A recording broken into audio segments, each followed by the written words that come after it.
வணக்கம். நான் உங்களோட ஃபிசிக்ஸ் டீச்சர். 7ஆம் வகுப்பு இயற்பியல் பாடப்பகுதியில் திருப்புதல் பார்த்துட்ருக்கோம். திசையும் இயக்கம் பாடத்தில் இருக்கக்கூடிய மதிப்பீட்டில் இருக்கக்கூடிய ஒரு மதிப்பெண் வினாக்களை திருப்புதல் செய்ய போகிறோம்.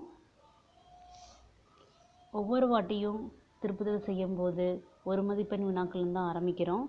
ஒவ்வொரு வாட்டியும் 1 மார்க்குக்கு ஏன் அதிக அளவு இம்பார்ட்டன்ட் கொடுக்கறதுக்கு காரணம் என்ன அப்படின்னு பார்த்தோம்னா, 1 மார்க்கில் பார்த்தோம்னா மார்க் வந்துச்சுன்னாக்க உங்களுக்கு டோட்டல் இன்க்ரீஸ் ஆகும். 1 மார்க்கில் தப்பு போச்சு அப்படின்னாக்க மார்க் குறையிறதுக்கு வாய்ப்பு அதிகமாகவே இருக்குது. அதனால தான் அதிகமான கவனத்தோட 1 மார்க் நீங்கள் படிக்கணுன்றதுக்காக தான் திரும்பவும் உங்களுக்கு 1 மார்க் ரிவிஷன் கொடுக்குறோம். சரியா? சரியான விடையை தேர்ந்தெடுக்கவும். முதல் கேள்வி, ஒரு பொருளானது r ஆரம் கொண்ட வட்டப்பாதையில் இயங்குகிறது.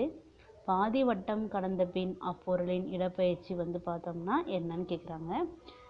நம்மளுக்கு தெரியுது, பாதி வட்டம் கடந்துருச்சு அப்படின்னாவே அரை வட்டம். அப்போ ஆரம் வரும்போது ஆரத்தினுடைய மையப்பகுதியிலிருந்து வட்டத்தினுடைய விளிம்பு வரைக்கும் இருக்கிறது தான் ஆரம் இல்லையா? அப்போ இந்த சைடு ஒரு ஆரத்தினோட மதிப்பு இருக்கும். அதே மாதிரி அரை வட்டம்ன்றதுனால இதனுடைய பாதி பார்த்தோம்னா அதுவும் ஆரத்தினுடைய அளவாக தான் இருக்கும். அப்போ ஆரம் ப்ளஸ் ஆரம்னா 2r. சரியா? அப்போ பாதி வட்டம் கடந்த பின் அப்பொருளின் இடப்பெயர்ச்சி 2r. ஓகேவா? அடுத்து பாருங்கள், 2வது கேள்வி. கீழே கொடுக்கப்பட்டிருக்கும் திசைவேகம் காலம் வரைபடத்தின் பொருளானது.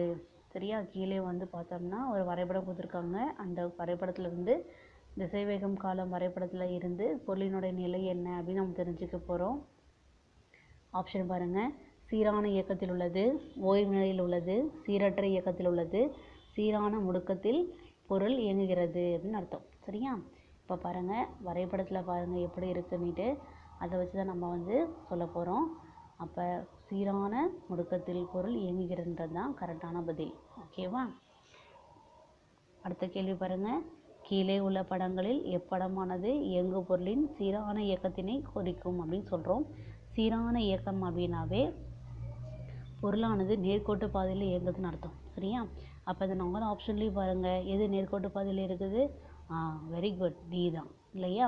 அப்போ கீழே உள்ள படங்களில் எப்படமானது இயங்கும் பொருளின் சீரான இயக்கத்தை குறிக்கும் அப்படின்னு சொன்னோம்னா ஆப்ஷன் டி தான். ஓகேவா? அடுத்தது 4வது கேள்வி பாருங்கள். ஒரு சிறுவன் குடைராட்டினத்தில் 10 மீட்டர் வினாடி என்ற மாறாத வேகத்தில் சுற்றி வருகிறான். சரியா? குடைராட்டினத்தில் அவன் பாட்டு சுற்றி வந்துட்டுருக்காங்க. மாறாத வேகம் சொல்லிட்டாங்க. இந்த கூற்றிலிருந்து நாம் அறிவது என்ன அப்படின்னு பார்த்தோம்னா, சிறுவன் ஓய்வு நிலையில் உள்ளான். சிறுவனின் இயக்கம் முடுக்கப்படாத இயக்கம், சிறுவனின் இயக்கம் முடுக்கப்பட்ட இயக்கம் அப்படின்னு நம்ம சொல்லுவோம். சரியா? அப்போ சிறுவன் பார்த்தோம் அப்படின்னாக்க அவனோட இயக்கம் முடுக்கப்படாத இயக்கமாக இருக்குன்னு சொல்கிறோம். சரியா?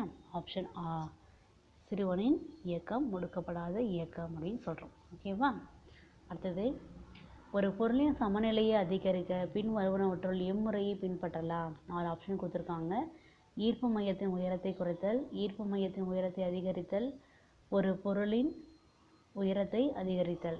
சரியா? பொருளோட உயரத்தை அதிகரிக்கிறது, இல்லைன்னா பொருளின் அடிப்பரப்பின் அகலத்தை குறைத்தல். இது எது பண்ணனாலையுமே பொருளினுடைய சமநிலை அதிகரித்துக்கு எந்த முறையை பின்பற்றலாம் அப்படின்னு சொல்கிறாங்க. அதில் முதல் முறையை தான் நம்ம பின்பற்றணும். அதாவது ஈர்ப்பு மையத்தின் உயரத்தினை குறைத்தல் தான் கரெக்டான பதில். ஓகேவா? அடுத்தது, கோடிட்ட இடங்களை நிரப்புக. இரு இடங்களுக்கு இடையே உள்ள மிக குறைந்த நேர்கோட்டு பாதை இடப்பெயர்ச்சி எனப்படும். குறித்து வச்சுக்கோங்க. இரு இடங்களுக்கு இடையே உள்ள மிக குறைந்த நேர்கோட்டு பாதைக்கு என்ன பேர்? இடப்பெயர்ச்சி அப்படின்னு பேர். சரியா? அடுத்தது, திசைவேகம் மாறும் வீதம் டேஸ் எனப்படும். திசைவேகம் மாறும் வீதம் என்ன பேர்? முடுக்கம் எனப்படும் அர்த்தம். சரியா? ஒரு பொருளின் திசைவேகமானது காலத்தை பொறுத்து அதிகரித்தால் அப்பொருளானது டேஸ் முடுக்கத்தினை பெற்று இருக்கிறது அப்படின்னு அர்த்தம். சரியா? அப்போ நேர் முடுக்கம். ஓகேவா? ஒரு பொருளின் திசைவேகமானது காலத்தினை பொறுத்து அதிகரித்தால் அப்பொருள் நேர் முடுக்கத்தினை பெற்று இருக்கிறது என்கின்றோம். ஓகேவா? அடுத்தது, வேகம் காலம் வரைபடத்தின் சாய்வு டேஸ் மதிப்பினை தருகிறது அப்படின்னு பார்த்தோம்னா முடுக்கத்தினோட மதிப்பு தருது. சரியா?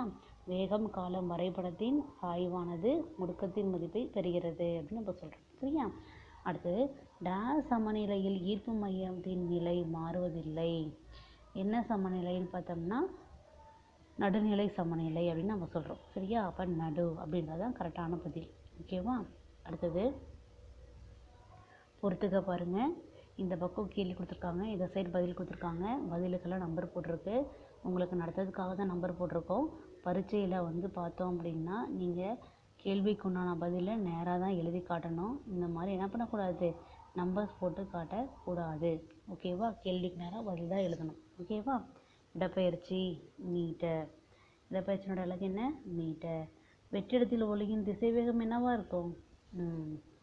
வெற்றிடத்தில் ஒளியின் திசைவேகம் சீரான திசைவேகம். ஓகேவா? அடுத்து கப்பலின் வேகம் என்ன அப்படின்னு பார்த்தோம்னா நாட். கப்பலின் வேகம் என்ன? நாட். ஒழுங்கான பொருளினோட ஈர்ப்பு மையம் எதை பொறுத்து அமையும் அப்படின்னா வடிவியல் மையத்தை பொறுத்து தான் அமையும் இல்லையா? வடிவியல் மையம். அடுத்தது சமநிலைன்றது எதை பொறுத்து இருக்குது அப்படின்னு பார்த்தோம்னா அகலமான அடிப்பரப்பை வந்து பொறுத்து தான் இருக்குது அப்படின்னு நம்ம சொல்கிறோம். சரியா? அப்போ சமநிலையானது அகலமான அடிப்பரப்பை கொண்டதாக இருந்துச்சுன்னா அங்கே அதிக சமநிலை வந்து இருக்குதுன்னு அர்த்தம். சரியா? அடுத்தது ஒப்புமை தருக. ரெண்டு பொருளை கம்பேர் பண்ணி சொல்கிறாங்க. முதல்ல வந்து பாருங்கள், திசைவேகத்தை வந்து மீட்டர் பை வினாடியால் ஒப்பிடுறாங்க. அப்போ முடுக்கமானது மீட்டர் பை வினாடி ஸ்கொயர். சரியா? திசைவேகமானது மீட்டர் பை வினாடி, அப்போ முடுக்கம் மீட்டர் பை வினாடி ஸ்கொயர். ஓகேவா? அடுத்தது அளவுகோலின் நீளம் மீட்டரில் குறிக்கிறோம். அப்போ வானூர்தியின் வேகம் நாட். அளவுகோலின் நீளத்தை மீட்டரில் குறிக்கிறோம். வானூர்தியினுடைய வேகம் நாட். அடுத்தது இடப்பெயர்ச்சி பை காலத்தை நம்ம திசைவேகம் சொல்கிறோம். தொலைவு பை காலத்தை நம்ம வேகம்னு சொல்கிறோம். குறித்து வச்சுக்கோங்க. இடப்பெயர்ச்சி பை காலத்தை திசைவேகம் சொல்கிறோம். அதுவே தொலைவு காலத்தை வந்து பார்த்தோம்னா வேகம் சொல்கிறோம். ஓகேவா? ஸோ இந்த பாடப்பகுதியில் நம்ம ஒரு மதிப்பெண் வினாக்கள் நம்ம திருப்பத்தில் செஞ்சுருக்கோம்.